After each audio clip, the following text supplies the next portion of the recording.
Hi, everybody. This is Lee McQueen, and I'm at the Green Party National Convention here in Houston, Texas.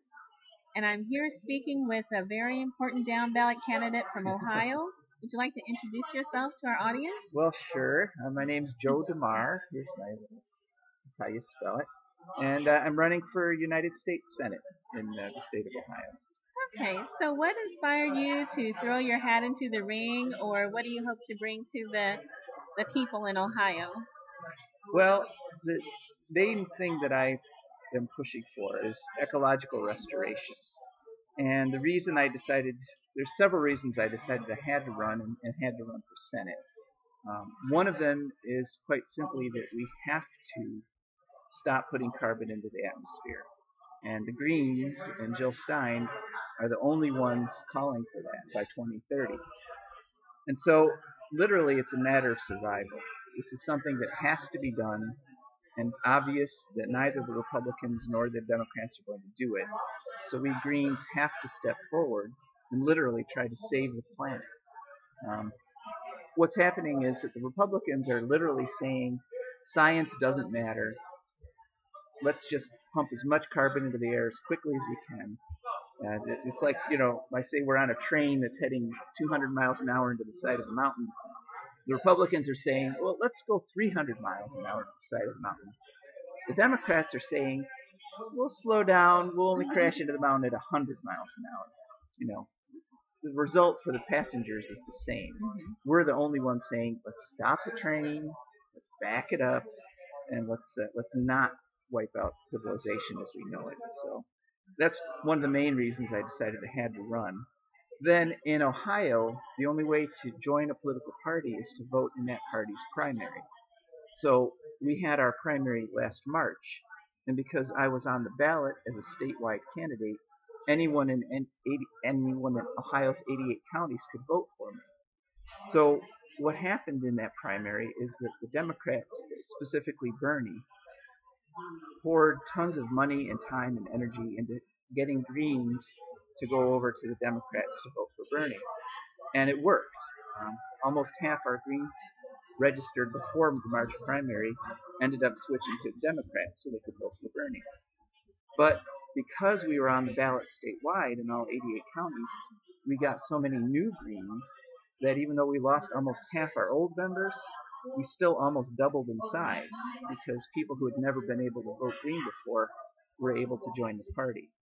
So that gave us a good base. It's expanded our base, and now we have a good shot at getting the 5% we need to get Jill elected, or to keep our minor party status. If we get 5% of the vote in Ohio, Jill remains our candidate, and we get to remain a party with official party status. If we don't, then the state disbands us. So, were you thinking of a carbon tax? Is that what you're considering for addressing the issue of carbon in the atmosphere? No, that's not radical enough, I'm afraid. Okay.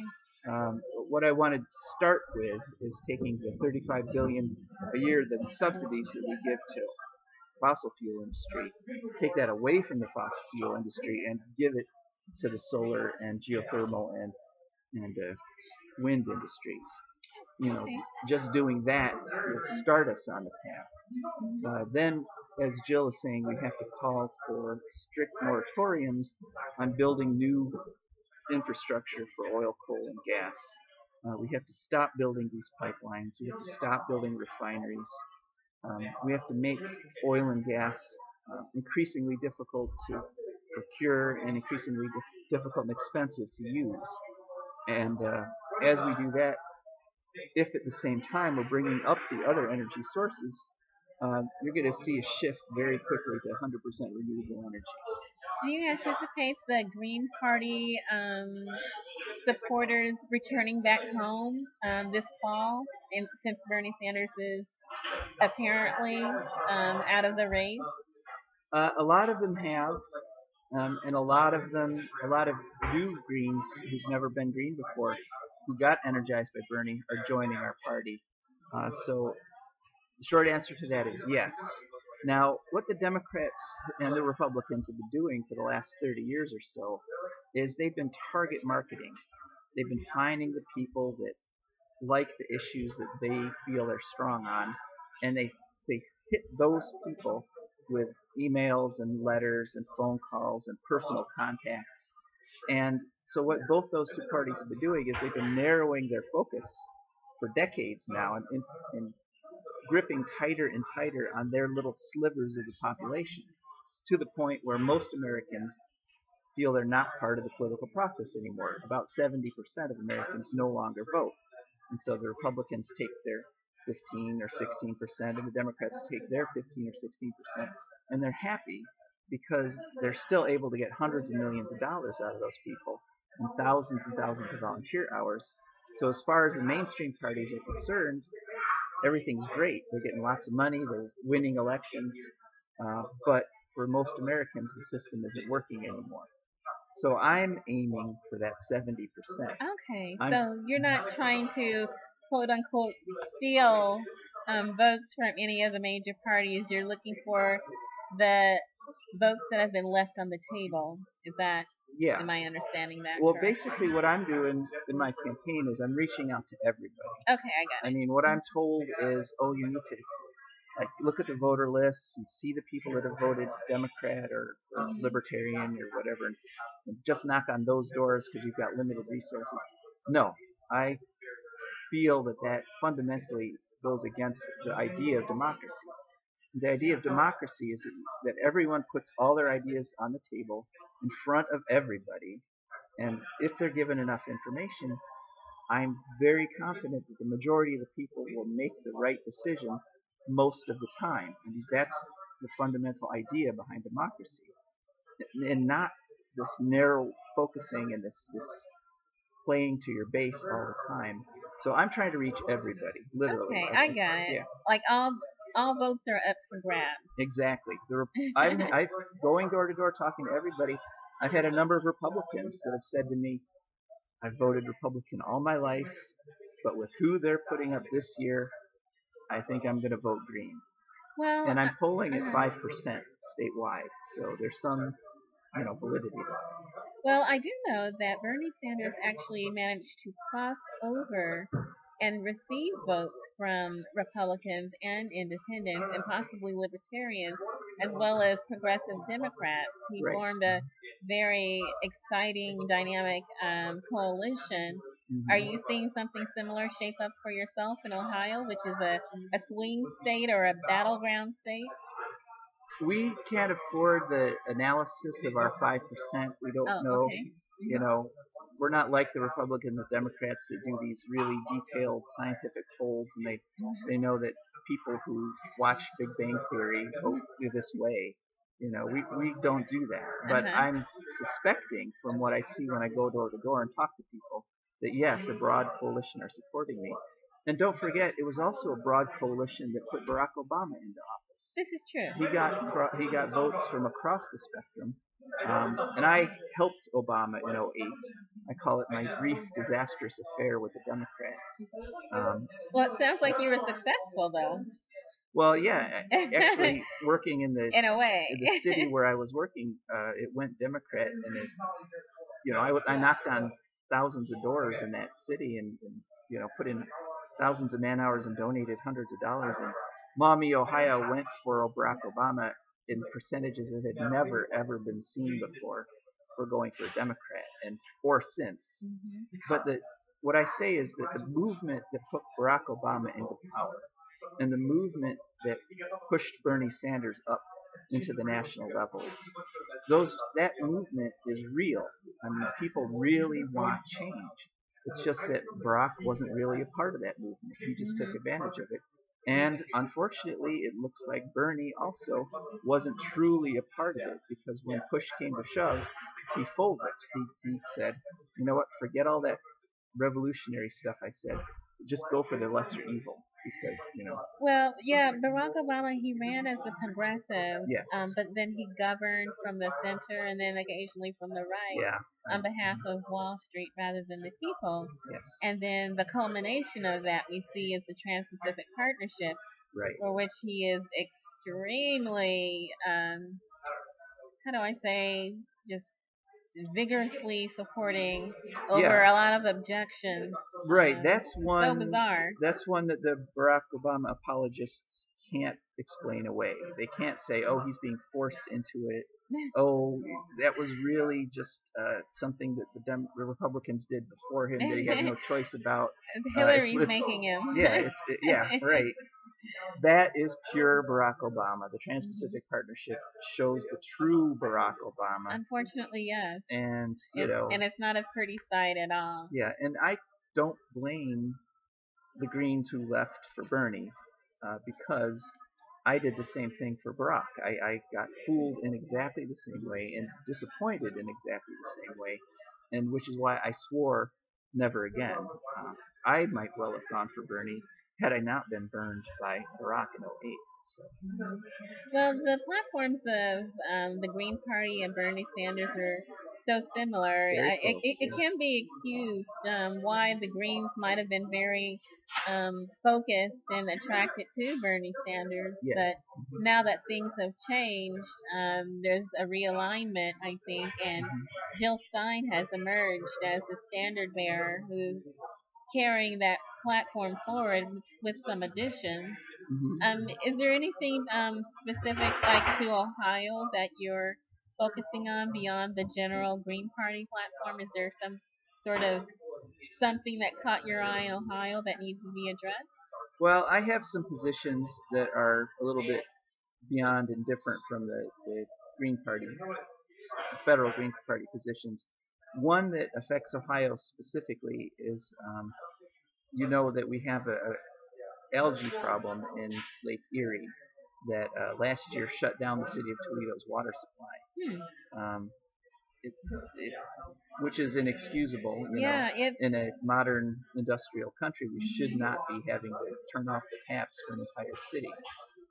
But so what I'm proposing is a 100-foot buffer between farm fields and the streams and drainage ditches that go into the Maumee River that then go into Lake Erie.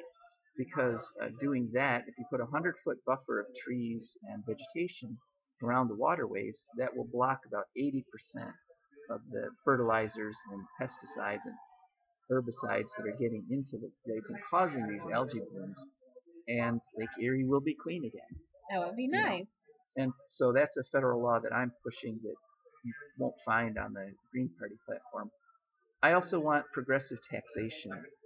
I literally want to tax multi-billionaires like Donald Trump out of existence. I think that they're distorting not only our economic situation, they're also distorting the political process in ways that are unforgivable and inexcusable and have to stop. So, if it takes a 95% tax bracket, okay, 95%. That won't affect 99% of Ohioans or Americans. It will only affect a few thousand people, but it'll have a tremendous beneficial effect on our budgeting and our resources monetarily. We'll be able to fund schools again and do things like save the Great Lakes. So. Okay, and they affect us all. Those lakes, we need that water, even beyond Ohio. It's very important. I have two last questions. Sure. One is, have you had the opportunity to face your opponents in a debate format, or do you anticipate that happening before the election? I have not yet had it. I don't anticipate them allowing me to do that because they are actually kind of scared and panicky right now. Because what's happened is my opponents a few months ago were tied at 49% in the polls. It looked like pure Republican Democrat. Since then, they've both spent tens of millions of dollars on attack ads on each other, and they've worked. So they've both dropped in the polls. One is at 33, I think the other's at 35, and now there's over 20% undecided. And I have jumped from 0 to 5. So if more Ohioans knew I existed, that's the big problem with the Greens. We have to get the basic word out that we're running. Once people learn that, then they come over to me. And so to invite me to participate in a debate with them would be very problematic for them. I think I would beat them in the debate. and B, all of a sudden everyone in Ohio would go, "There's another candidate. There's a Green. I think I'll vote for him." So I'm going to show up at the debates. I'm going to do my best to get in them. I'm going to, and the Ohio Green Party are calling for me to be included in the debates, but I don't think they're going to do it. So my last question is, say for instance you do it, you get in the debates, and then not only that, you win a plurality of the vote from that 70%. Right. Do you have a strategy for interacting with the congressmen in Washington? You've got your Democrats, you've got your Republicans, and I think that there are two independents now, Bernie Sanders being one, and then another, and then possibly you'll be the very first Green. Do you have a strategy kind of plotted out of how you're going to get things accomplished in that existing landscape? Well, yes. I'm not going to expect to be appointed to many committees or get many positions that would be given to me dispensed by the normal party apparatus of the Republicans and the Democrats. But one thing we've learned over the past several years is the power of one senator to say no. The filibuster or the threat of filibuster is enough to stop a lot of legislation in its tracks. And so I anticipate using that power quite a bit as if I'm the lone Green in the Senate. And I'm hoping that some of our other Greens that are running, would be nice, like Margaret Flowers and Arne Van yeah. Colen, I'm hoping some of them also get in, and so we'll have a Green caucus. Yeah. Wouldn't that be cool? Greens and progressives and yeah. So I anticipate working with people as much as possible, and also if you're the lone other guy, I mean, if you're outside the two-party system and impasses come up where things are tied, you actually, in that situation, if you could be the tiebreaker, you have a lot of power and influence because, you can shape things quite a bit if one side or another wants one vote in order to get something through. Mostly what I intend to do is I tend to follow the example of Petra Kelly, who, once she got elected into the German parliament as a Green, she continued her role as an activist. She continued to protest the parliament while she was a member of the parliament. She even chained herself to the doors of parliament at one point over an issue. So I intend to be a very activist senator and continue to be on the front lines of protest and pushing to save the planet. Okay, well, thank you so much for answering these questions. I'm sure that's a good education for anyone who's wondering what a Green senator is thinking about and trying to do and what can be anticipated. I appreciate you providing that information for this audience. Is there anything else that you wanted to add? Well, I just wanted to say that the theme to my campaign is "It's time." I mean, we've come to a point in history where no one can reasonably or rationally deny that the economy is unbalanced, that the ecology of our planet is tipping, and we have to do something about it right now. And the Greens are here. We've been here for decades. We know what we're talking about. We've been talking about it for a long time. It's time to overthrow the two-party system and save the United States of America and the planet Earth. Okay, well, thank you so much for your time. Thank you.